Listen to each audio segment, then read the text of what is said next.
My pregnant wife confessed to cheating on me but refuses to get a prenatal paternity test. My wife is around 2 months pregnant. At first, I was overjoyed when I found out, but 10 days ago she admitted to having unprotected intimacy with a colleague at around the time she got pregnant. This has been the longest 10 days of my life. I'm humiliated by the betrayal. I've decided to stay in the marriage if I am the father of the child, but emotionally, there's no way that I can take the stress of it possibly not being mine for 7 more months. The anxiety has been eating me alive day and night for the past week, so I told her today to do a prenatal paternity test so we can know for sure whose child it is by the end of the week. She refused and said that she would be way too stressed if we did that and that the stress hormones coursing through her body wouldn't be good for the baby.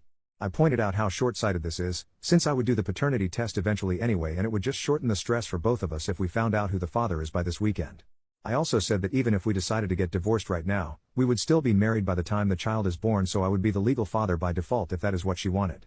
She still refused and said there's no way she's going to do a prenatal paternity test. I was pretty infuriated by this point, so I ended the conversation by saying that if she doesn't get the test, I would refuse to stay at the hospital when she is in labor, refuse to sign any paperwork acknowledging me as the father, get a paternity test, and legally challenge my paternity as soon as I find out the child isn't mine. If she continues to refuse the paternity test, I am considering divorcing her even if the child is mine. I've lost most of my feelings for her after hearing about the cheating. If the child is mine, I should be eligible for joint 50% custody even though it will be a very young child. My wife and I also make about the same amount of money, so I shouldn't even be paying her any alimony or child support either, especially if we get 50-50 custody.